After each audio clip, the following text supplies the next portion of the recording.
Panchsheel Academy Karur represents online classes for session 2020 and 21. Hello students, in our previous class we have discussed our chapter 2, our body.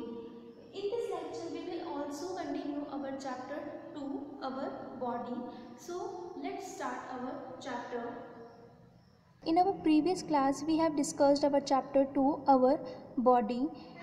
इस chapter में हमने अपने body के बारे में पढ़ा था, हमारे शरीर के बारे में पढ़ा था कि हमारे शरीर में कितने डिफरेंट पार्ट्स होते हैं और वो सभी पार्ट्स हमारी किन किन कामों में मदद करते हैं। ठीक है, हमारे शरीर में कितने सेंस ऑर्गन्स होते हैं। सेंस ऑर्गन का मतलब मैंने आपको बताया था कि जिनसे हम हमारे आसपास के वर्ल्ड को फील कर सकते हैं। दैट मीन्स कि आइज़ हो गई, नोज़ हो गया, ईयर्स हो गया, माउथ हो गया, तो ये सब क्या होते हैं, हमारे सेंस ऑर्गन्स होती हैं। ओके, उसके बाद हमने फिजिकल डिसेबिलिटी के बारे में पढ़ा था। तो फिजिकल डिसेबिलिटी क्या होती है? फिजिकल डिसेबिलिटी में अगर कोई पर्सन है जिसका जन्म से कोई हाथ या पैर मिसिंग है, या किसी एक्सीडेंट के दौरान उनका हाथ या पैर काटना पड़ गया है, या फिर किसी बीमारी की वजह से उनके शरीर के किसी हिस्से ने काम करना बंद कर दिया है, तो इस टाइप के जो पर्सन होते हैं वो क्या होते हैं, फिजिकल डिसेबिलिटी को झेल रहे होते हैं। ठीक है, तो ये होती है फिजिकल डिसेबिलिटी। उसके बाद हमने पढ़ा था सेंसरी डिसेबिलिटी के बारे में। सेंसरी डिसेबिलिटी में क्या होता है कि हमारे शरीर के जो सेंस ऑर्गन्स होते हैं, like eyes, nose, ears, mouth, ये सब जो होते हैं वो क्या होता है, या तो पूरी तरह से काम नहीं कर रहे होते हैं या उनका वो प्रॉपर तरीके से वर्क नहीं कर रहे होते हैं, मतलब आधी तरह से काम कर रहे होते हैं। तो इस तरह की जो डिसेबिलिटीज़ होती है वो क्या कहलाती है, सेंसरी डिसेबिलिटी कहलाती है। ओके, उसके बाद हमने पढ़ा था ब्लाइंड पीपल्स के बारे में कि जो ब्लाइंड पीपल्स होते हैं वो क्या करते हैं, पढ़ने के लिए जिस लैंग्वेज का यूज़ करते हैं वो कौन सी लैंग्वेज होती है, ब्रेल लैंग्वेज। और वो जो लैंग्वेज होती है जिस बुक में लिखी हुई रहती है उसे क्या कहते हैं, हम ब्रेल बुक कहते हैं। इसमें क्या होता है कि जो अल्फ़ाबेट्स होते हैं वो क्या होता है, हमारी नॉर्मल बुक की तरह नहीं होते हैं, इस तरह से उभरे हुए होते हैं, जिससे क्या होता है कि वो पर्सन उसे छूकर महसूस कर पाते हैं कि उसे वहाँ पर लिखा क्या हुआ है और उसे पढ़ पाते हैं। ठीक है, उसके बाद हमने पढ़ा था गाइड डॉग के बारे में। ये इस तरह के जो डॉग होते हैं इनको क्या होता है, ट्रेनिंग दी जाती है कि इस तरह के ब्लाइंड पीपल्स होते हैं उनके साथ कैसे रहा जाता है। ठीक है, इस तरह के लोगों के साथ कैसे डील की जाती है, मतलब उन लोगों को अगर वो कहीं बाहर जा रहे हैं या वो कहीं रोड क्रॉस कर रहे हैं तो उनके साथ कैसे रहा जाता है, उनको कैसे ट्रीट किया जाता है, ये इस तरह के डॉग्स को ट्रेनिंग दी जाती है। तो इन्हें क्या कहते हैं, गाइड डॉग कहते हैं। ठीक है, now we will start from here. So sometimes when people grow old their body turns weak, their hearing abilities and vision power also get affected. They also have difficulty in walking. They may also suffer from diseases that do not let them speak normally. Thus, old people need people around them to help them. Okay, तो यहाँ पर किसके बारे में बताया हुआ है, old peoples के बारे में बताया हुआ है कि sometimes when people grow old their body turns weak. जब जो इंसान होते हैं वो क्या होते हैं, बूढ़े होने लगते हैं, तो क्या होती है, उनकी जो बॉडी होती है वो क्या हो जाती है, वीक हो जाती है, कमज़ोर होने लगता है। उनका शरीर जो होता है वो क्या होने लगता है, कमज़ोर होने लगता है। Their hearing ability and vision power also get affected. उनकी जो हियरिंग एबिलिटीज़ होती है, मतलब कि जो सुनने की क्षमता होती है, और विज़न पावर मतलब कि जो देखने की नज़र होती है, वो दोनों क्या हो जाती है, अफेक्टेड हो जाती है, मतलब कमज़ोर हो जाती है। They also have difficulty in walking. उन्हें क्या होता है, चलने में भी परेशानी होने लगती है। They may also suffer from diseases that do not let them speak normally. उन्हें बहुत सी ऐसी बीमारियां हो जाती है जिससे वो क्या होता है, नॉर्मली सही तरीके से बोल भी नहीं पाते हैं। Thus old people need people around them to help them.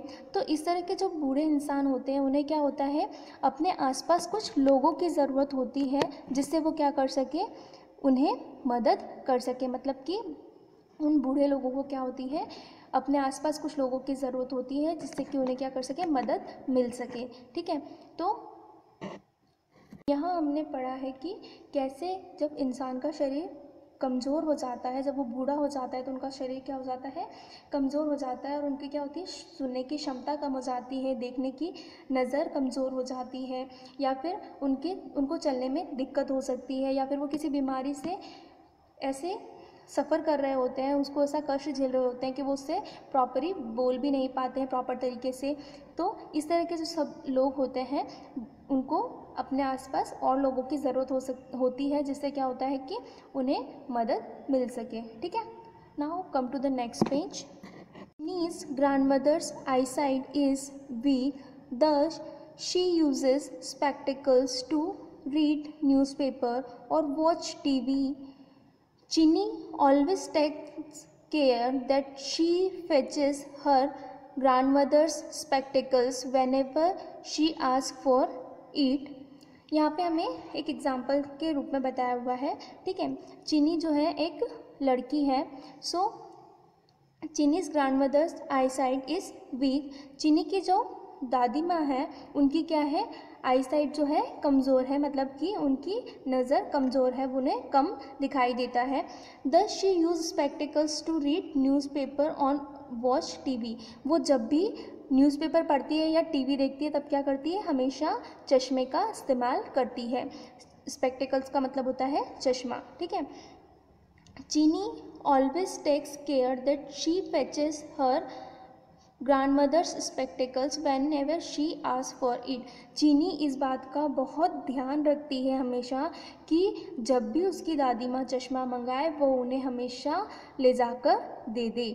जब भी उसकी दादी माँ चश्मा मांगे तो वो क्या करे, उन्हें ले जाकर दे। इस बात का चीनी हमेशा ध्यान रखती है। ठीक है, so now Vihan's father is weak and uses walking stick to walk. Vihan always accompanies his grandfather when he wants to go out. His grandfather's hearing ability has also reduced, so Vihan has arranged a hearing aid for his grandfather that lets him hear clearly. Okay, now second example दिया हुआ है हमें विहान के बारे में। विहान एक boy है। ठीक है, Vihaan's father is weak and uses walking stick to walk. Vihaan के जो फादर हैं वो क्या है, बहुत ही कमज़ोर है और क्या करते हैं, चलने के लिए छड़ी का इस्तेमाल करते हैं। देखो मेरे हिसाब से यहाँ पर विहांस ग्रैंडफादर होना चाहिए था। ठीक है, क्योंकि आगे जितनी भी जगह है उसके ग्रैंडफादर के बारे में ही बात हो रही है, तो हो सकता है यहाँ पर ये मिसप्रिंट हो। तो यहाँ पर विहांस फादर के लिए लिखा हुआ है, बट बाकी नीचे जितनी भी जगह है वो सब जगह क्या हो रहा है, ग्रैंडफादर के बारे में बात हो रही है। तो हम ग्रैंडफादर को ही लेकर चल रहे हैं कि विहान के जो ग्रैंडफादर है वो क्या है, बहुत ही कमज़ोर है और अपने चलने के लिए क्या कर रहे हैं, छड़ी का इस्तेमाल करते हैं। Vihan always accompanies his grandfather when he wants to go out. Vihan हमेशा ध्यान रखता है इस बात का, हमेशा विहान क्या करता है, हमेशा साथ में होता है उसके दादाजी के, जब भी वो कहीं बाहर जा रहे होते हैं या उसके दादाजी जब भी कहीं बाहर जाना चाहते हैं तो विहान क्या होता है, हमेशा उनके साथ में होता है। Accomplish मतलब साथ में होना। His grandfather's hearing ability has also reduced. उसके जो दादाजी हैं उनके सुनने की जो क्षमता है वो भी कम हो चुकी है। So Vihaan has arranged a hearing aid for his grandfather. इसीलिए विहान ने क्या किया है, उनके लिए सुनने की जो मशीन आती है उसे अरेंज किया है फॉर हिज ग्रैंडफादर, उसके दादाजी के लिए, that let's him here clearly, जिससे कि क्या हो सके, उसके दादाजी को सही सुनाई दे सके। ठीक है, तो यहाँ पर क्या एग्जाम्पल दिया हुआ है हमको, उसके विहान के दादाजी के बारे में दिया हुआ है कि उसके जो दादाजी हैं वो क्या है, बहुत कमज़ोर हो चुके हैं और चलने के लिए किसका यूज़ करते हैं, स्टिक का यूज़ करते हैं। विहान हमेशा इस चीज़ का ध्यान रखता है कि जब भी उसके दादाजी बाहर जाएं वो हमेशा उनके साथ में होता है। उसके ग्रैंडफादर की जो सुनने की क्षमता है वो भी क्या हो चुकी है, कम हो चुकी है। इसीलिए विहान ने क्या किया है, उनके लिए सुनने की जो मशीन आती है, कान में लगाने की जो मशीन आती है, श्रवण संबंधी उपकरण जिसको हम बोलते हैं हियरिंग एड्स, वो अरेंज की है ताकि उसके दादाजी जो हैं वो क्लियर सुन सकें। ओके, सो नाउ हमें एक और एग्जाम्पल दिया हुआ है यहाँ पे। Nikki likes to spend time with her friend Johnny. Johnny is deaf, that is he cannot hear anything at all. Johnny also cannot communicate easily with people. He has learned to read lips of the people. They when they talk and guess what they speak, but that is not enough. People need to learn a special sign language in order to talk to him. So Nikki has also learned the sign language and they both can easily communicate. Okay, so क्या बताया यहाँ पर कि Nikki likes to spend time with her friend Johnny. जो Nikki है वो क्या करती है, अपने फ्रेंड जॉनी के साथ टाइम स्पेंड करना पसंद करती है। जॉनी इज़ डीफ, लेकिन जॉनी क्या है, उसका जो फ्रेंड जॉनी है वो क्या है, डीफ है, बहरा है, उसे सुनाई नहीं देता है। That is he can not hear anything at all, जो कि बिल्कुल भी सुन नहीं सकता है। Johnny also can not communicate easily with people. Johnny जो है वो लोगों से आसानी से बात नहीं कर सकता है, उनसे आसानी से कम्युनिकेट नहीं कर सकता, उनसे बातचीत नहीं कर सकता है। He has learn to read lips of the people when they talk and guess what they speak. वो क्या करता है, जब भी कोई उसके सामने, कोई भी इंसान उसके सामने बोलता है तो वो क्या करता है, उनके लिप्स को रीड करने की कोशिश करता है, उनके लिप्स को पढ़ने की कोशिश करता है जब भी वो बोल रहे होते हैं, और गेस करता है कि वो क्या बोल रहे हैं। ठीक है, but that is not enough, लेकिन ये क्या होता है, पूरी तरह से पर्याप्त नहीं है कि सिर्फ उनके लिप्स को पढ़ लेने से वो समझ जाए कि वो क्या बोलना चाह रहे हैं। बहुत सी बार ऐसा होता है कि कुछ वर्ड्स की मीनिंग, प्रोनाउंसिएशन जो होते हैं वो एक जैसे सुनाई देते हैं, तो इस तरह से क्या होता है, बहुत सारी जगह पे कन्फ्यूजन क्रिएट हो जाता है। तो ये क्या होता है, पर्याप्त नहीं होता है, it is not enough. People need to learn a sign language in order to talk to him. लोगों को क्या, किस चीज़ की आवश्यकता है कि उससे बात करने के लिए वो क्या सीखें, साइन लैंग्वेज को सीखें। एक स्पेशल लैंग्वेज होती है जो बहरे लोग होते हैं उनसे बात करने के लिए इशारों में बात की जाती है, हाथों की उंगलियों से कुछ साइन बनाकर बात की जाती है। तो लोग क्या करें, उसके लिए स्पेशल साइन लैंग्वेज को, जो अपने आसपास अगर ऐसे कोई लोग हैं तो उनके लिए हमें क्या करना चाहिए, इस तरह की साइन लैंग्वेज को सीखना चाहिए ताकि हम क्या करें, उससे बहुत ही ईजीली में बात कर सकें। So Nikki has also learn the sign language and they both can easily communicate. तो जो निकी है उसने भी क्या किया है, इसीलिए क्या किया है, साइन लैंग्वेज को सीखा है ताकि वो क्या कर सकें, दोनों बहुत ही आसानी से एक दूसरे से बात कर सके। ठीक है, now like Chini, Vihan and Niki, we should also be caring and loving towards disabled and old people, and we should never ignore or disrespect these peoples. अभी जैसे हमने 3 एग्जाम्पल देखे, चिनी का, विहान का और निकी का, तो इन्हीं की तरह चिनी, विहान और निकी की तरह हमें क्या करना चाहिए, we should also be caring and loving towards disable and old people. तो इन्हीं की तरह हमें क्या करना चाहिए, जो डिसेबल या फिर ओल्ड पीपल है उनकी क्या करनी चाहिए, मदद करनी चाहिए, उनकी केयर करनी चाहिए, उनको उनसे प्यार करना चाहिए। And we should never ignore और डिसरिस्पेक्ट दिस पीपल। इस तरह के जो लोग हैं उन्हें हमें बिल्कुल भी इग्नोर नहीं करना चाहिए और उनका बिल्कुल भी अनादर नहीं करना चाहिए। ऐसे जो लोग होते हैं जिन्हें, जो डिसेबल होते हैं, किसी तरीके से किसी काम को करने में समर्थ नहीं होते हैं, तो उस तरह के लोगों को क्या करना चाहिए, हमें रिस्पेक्ट करनी चाहिए, उनका साथ देना चाहिए, उन्हें प्यार करना चाहिए, उनकी केयर करनी चाहिए। या फिर जो हमारे आसपास बूढ़े लोग होते हैं, जैसे हमारे घर में दादा होते हैं, दादी होते हैं, अगर उनकी ज़्यादा एज हो जाती है तो हमें क्या करना चाहिए, उनकी हेल्प करनी चाहिए, उनकी मदद करनी चाहिए। Okay, so it's time to relearn. Relearn का मतलब मैं आपको पहले भी समझा चुकी हूँ, दोबारा सीखना।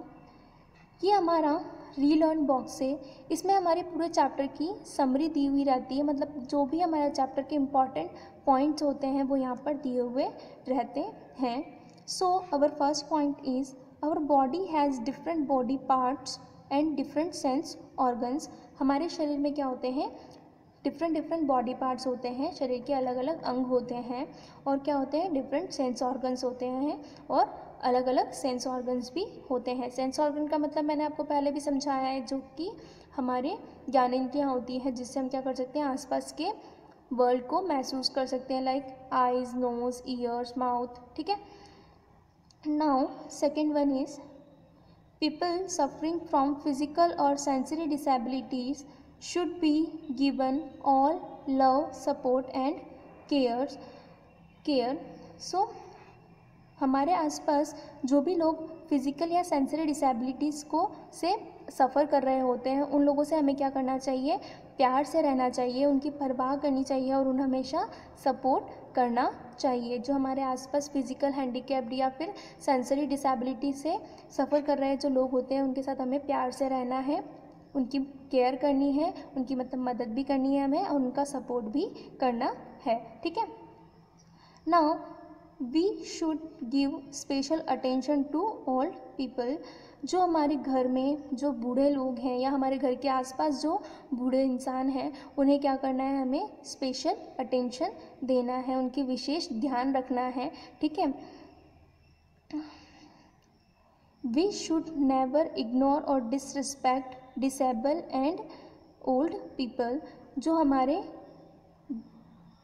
आसपास ओल्ड पीपल हैं या डिसेबल पर्सन हैं, उनकी हमें कभी भी डिसरिस्पेक्ट नहीं करनी है और उन्हें कभी भी इग्नोर नहीं करना है। मतलब हमारे आसपास जो भी ऐसे लोग हैं जो डिसेबल हैं, या फिर हमारे जो घर के आसपास या घर में जो बूढ़े लोग हैं, उनके साथ हमें क्या करना चाहिए, हमेशा आदर से रहना चाहिए और उन्हें हमेशा सम्मान देना चाहिए। उन्हें कभी भी इग्नोर नहीं करना चाहिए और उनकी कभी भी अनादर नहीं करना चाहिए। Okay, so our chapter is completed here.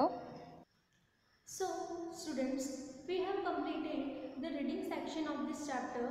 So I hope you all got understand this chapter. Now it's time to homework. So your homework is that you have to read and learn this chapter twice and write the word meaning of this chapter in your fair copy. आपको क्या करना है, इस chapter को 2 बार पढ़ना है और उसे समझना है, और उसके बाद आपको अपनी फेयर कॉपी में इस चैप्टर के वर्ड मीनिंग को लिखना है और उन्हें याद करना है। Okay, thank you.